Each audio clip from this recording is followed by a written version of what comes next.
Hi guys, welcome to Nila Spicy Sugar. Life is change one day. இந்த வீடியோவில் Monday மார்னிங்கில் இருந்து evening வரைக்கும் என்னெல்லாம் பண்ணுறேங்கிறதா உங்கள் கூட ஷேர் பண்ண போகிறேன். மார்னிங் ஃப்ரெஷ்ஷப் ஆகிட்டு பாப்பாவுக்கு தோசை சுட்டு கொடுத்துட்டு ஸ்கூலுக்கு கொண்டு போய் விட்டுட்டேன். ரிட்டன் வீட்டுக்கு வந்ததும் எனக்கு சேமியா உப்புமா தான் ரெடி பண்ண போகிறேன். எனக்கு ரவா உப்புமா தான் பிடிக்காது, பட் சேமியா உப்புமா பண்ணால் நான் சாப்பிடுவேன். அம்மா குக் பண்ணும் பொழுது எந்த உப்புமா கொடுத்தாலும் நான் சாப்பிட மாட்டேன். அன்னைக்கு ஸ்கூலுக்கு பட்னியாக தான் போகிறது. பட் ஆஃப்டர் மேரேஜ் சேமியா உப்புமா பிடிச்சி போச்சு. அதுவும் நான் குக் பண்ணாதான் சாப்பிடுவேன். சேமியா ரெடி பண்ணும் பொழுது இந்த கடலைப்பருப்பை கொஞ்சம் அதிகமாக சேர்த்து சாப்பிட்றதுக்கு ரொம்ப பிடிக்கும். சேமியாவோட சேர்த்து கடலைப்பருப்பை சாப்பிடும் பொழுது கடுக்கு முடுக்குன்னு இருக்கும், நல்லாவே இருக்கும். எனக்கு மட்டும் குக் பண்ணி சாப்பிடணுன்னா ரொம்ப சோம்பேறியாக இருக்கும். மோஸ்ட்லி அதனால் மேகி இல்லைனா சேமியா உப்புமா தான் சாப்பிடுவேன். அதுதான் ரொம்ப குயிக்காக செய்கிற மாதிரி இருக்கும். சேமியா உப்புமாவை யார் செஞ்சாலும் நல்லாயிருக்கும், பட் அது செய்கிற பதம் தான் முக்கியம். குலைவாக செஞ்சோம்னா அதோட டேஸ்ட்டே போயிடும். சைடிஷ்ஷாக நான் சுகர் தான் தூவி சாப்பிட போகிறேன். மற்ற சைடிஷ்ஷுன்னு பார்த்தோம்னா தேங்காய் சட்னிலாம் வச்சு சாப்பிட்லாம். என்னோடய ஃப்ரெண்டு மோஸ்ட்லி சேமியா உப்புமாவாக இருந்தாலும் ரவா உப்புமாவாக இருந்தாலும் அவள் தேங்காய் சட்னி தான் வச்சு சாப்பிடுவாள். எனக்கு தேங்காய் சட்னிலாம் பிடிக்காது. அதனால் நான் ஒயிட் சுகர் தூவி தான் சாப்பிட்டேன். ப்ரௌன் சுகர் தூவி சாப்பிட்டா இதோட டேஸ்ட்டு நல்லா இருக்காது. அதனால் நான் ஒயிட் சுகர் தான் இதில் ப்ரிஃபர் பண்ணி இதில் சாப்பிட்றது. சேமியா உப்புமாவில் சுகரோடு சாப்பிடும்பொழுது அதோட டேஸ்ட்டு அல்டிமேட்டாக இருக்கும். உங்களுக்கு சேமியாவோட சாப்பிடும் பொழுது என்ன காம்பினேஷன் பிடிக்குங்கிறத கமெண்ட் பண்ணுங்கள். சேமியா உப்புமாவும் பிடிக்குமாங்கிறதையும் சொல்லுங்கள். சாப்பிட்டு முடிச்சுட்டு சரி கொஞ்சம் நேரம் சாங் கேட்டுட்டு லஞ்சை ரெடி பண்ணலான்னு சொல்லிட்டு சாங் போட்டு விட்டுட்டேன். நம்ம லஞ்ச் குக் பண்ணலான்னு சொல்லி கிச்சனுக்குள்ளே போகும்பொழுது தான் பாப்பா முழிப்பான்.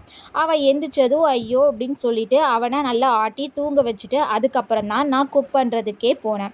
இன்றைக்கி லஞ்சுக்கு முட்டை குழம்பு தான் செய்ய போகிறேன்.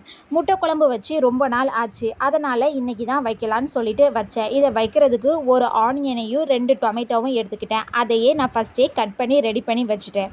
தேங்காவை கட் பண்ணுறதுக்கு ஒரு குட்டி டிப்ஸு சொல்கிறேன். தேங்காவை உடச்சி அதை ஃப்ரிட்ஜில் வச்சு நல்லா கூலானதுக்கப்புறம் அதை எடுத்து நம்ம கீறி பார்த்தோம் அப்படின்னா அதுக்கு கீழே உள்ள ப்ரௌன் ஸ்கின் வராமல் அழகாக அந்த மேலே உள்ள தேங்காய் மட்டும் உடஞ்சி வரும். அதுக்கப்புறம் நம்ம அதை மிக்சியில் போட்டு அரைச்சிக்கலாம்.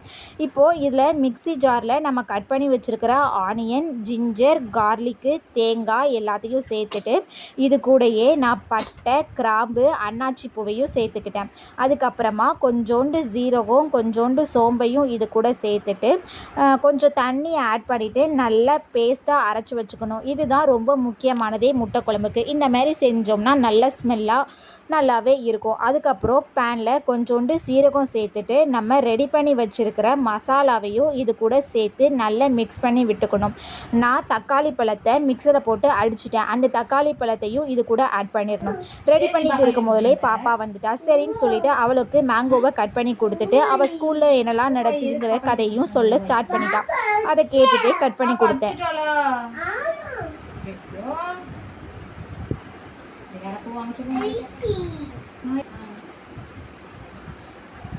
மேங்கோவை வாங்கிட்டு அவளும் கிளம்பி போயிட்டா. அதுக்கப்புறமா குழம்புல மஞ்சத்தூள், சில்லி பவுடரு, மல்லித்தூள், கொஞ்சோண்டு சால்ட்டு சேர்த்துட்டு குழம்புக்கு எவ்வளோகான தண்ணி வேணுமோ அதையும் இது கூட ஆட் பண்ணிவிட்டு நல்லா மிக்ஸ் பண்ணி விட்டுட்டேன். இந்த மசாலாவுடைய பச்சை வாடை போகிற வரைக்கும் மூடி போட்டு நல்லா குக் பண்ணிக்கணும். பாப்பா மேங்கோ சாப்பிட்டு முடிச்சிட்டா. அவளை குளிப்பாட்டி வேறு ட்ரெஸ்ஸை போட்டுட்டேன். எனக்கு அவள் ஸ்கூலில் இந்த கதையை இன்னும் முடிக்கலை. அதை சொல்லிகிட்டே இருந்தான். நான் சின்ன பிள்ளையாக இருக்கும் பொழுது எங்கள் அப்பா ஆஃபீஸ்லேருந்து வந்ததும் அன்றைக்கி ஸ்கூலில் என்ன நடந்துச்சுங்கிறத நான் அவர்கிட்ட சொல்லுவேன். அவரும் டயர்டாக இருந்தாலும் அமைதியாக நான் சொல்கிறது எல்லாத்தையும் கேட்டுக்கிட்டே இருப்பார். இப்போது பாப்பா என்கிட்ட சொல்லும்போது எனக்கு அதுதான் ஞாபகம் வந்துச்சு. குழம்புல எண்ணெய் பிரிஞ்சு வந்ததும் நான் முட்டையெல்லாம் உடச்சி ஊற்ற ஸ்டார்ட் பண்ணிட்டேன். எனக்கு பாயில் பண்ணி எக்கை ஆட் பண்ணால் விட உடச்சி ஊற்றி பண்ணுறது தான் ரொம்ப பிடிக்கும். அதுவும் அப்போ தான் நல்லாவும் வரும். பாயில் பண்ணி எக்கை ஆட் பண்ணும் பொழுது குழம்பு ரொம்ப தண்ணியாக இருக்கிற மாதிரி இருக்கும். உடச்சி ஊற்றி பண்ணணும் அப்படின்னா நல்ல திக்காகவே வரும்.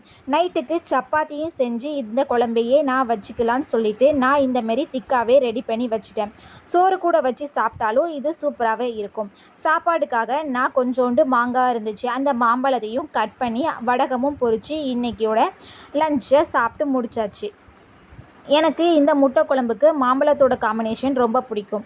மாம்பழத்தை கட் பண்ணிவிட்டு அதோட கொட்டையை எடுத்து சாப்பிட்டுட்டு இருந்தேன். பாப்பா என்னை பார்த்துட்டு எனக்கு தரலன்னு சொல்லிட்டு பாம்போல் அவள் நின்று பார்த்துட்டு கோச்சிட்டு கிளம்பி போயிட்டா. உங்களுக்கு மாம்பழத்தில் உள்ள மாங்கொட்டை பிடிக்குமான்னு சொல்லுங்கள். ஈவினிங் போல் ஹஸ்பண்ட் பானிபூரி வாங்கிட்டு வந்திருந்தாங்க. என்னோடய ஃபேவரட் ஸ்ட்ரீட் ஃபுட் அப்படின்னா நான் பானிபூரி தான் சொல்லுவேன். எவ்வளவோ ஸ்ட்ரீட் ஃபுட் இருந்தாலும் பானிபூரியை சாப்பிட்டா எத்தனை தடவை எவ்வளோ கொடுத்தாலும் நான் வேண்டான்னு சொல்லவே மாட்டேன். அவ்வளோ காணம் பிடிக்கும். அதேமாரி லேஸும் எனக்கு ரொம்ப பிடிக்கும். அதுவும் நல்லா சாப்பிடுவேன். எல்லாத்தையும் தனித்தனியாக தான் இங்கே பானிபூரி தருவாங்க. நம்ம தான் மிக்ஸ் பண்ணி சாப்பிடணும். எனக்கு நேபாள் பானிபூரியை விட இந்த மாதிரி உள்ள மிக்ஸ்டு பானிபூரி தான் ரொம்ப பிடிக்கும். இதை பானிபூரின்னு எங்கள் ஊரில் சொல்லுவாங்க. உங்கள் ஊரில் என்ன சொல்லுவாங்கன்னு தெரில. உங்கள் ஊரில் என்ன சொல்லுவாங்கங்கிறத கமெண்ட் பண்ணுங்கள். எனக்கு பானிபூரியும் பாப்பாவுக்கு பேல்பூரியும் வாங்கிட்டு வந்திருந்தாங்க. அவளுக்கு பேல்பூரியையும் தனியாக எடுத்து வச்சு கொடுத்துட்டேன். அவளுக்கு என்னன்னு தெரில, இன்றைக்கி பேல்பூரி வேண்டான்னு சொல்லிட்டா. சரி அதையும் நாமளே சாப்பிடுவோன்னு சொல்லிட்டு இன்றைக்கி சாப்பிட்டுட்டேன். அவ்வளோதான், இன்னையோட vlog முடிஞ்சு போச்சு. Okay bye. இந்த வீடியோ உங்களுக்கு பிடிச்சிருந்துச்சி அப்படின்னா லைக் அண்ட் சப்ஸ்கிரைப் பண்ணுங்கள். இன்னொரு வீடியோவில் பார்க்கலாம். அப்புறம் ஒன்று சொல்ல மறந்துட்டேன். நான் இப்போ தான் 500 சப்ஸ்கிரைபர்ஸ் வந்திருக்கேன். Thank you so much. உங்களுடைய சப்ஸ்கிரைபர்ஸ் இல்லை அப்படின்னா நான் 500 ரீச் பண்ணியிருக்க மாட்டேன். So thank you. சீக்கிரமாக 1000 சப்ஸ்கிரைப் பண்ணுறதுக்காக எனக்கு சப்ஸ்கிரைப் பண்ணுங்கள். பாய், டாட்டா.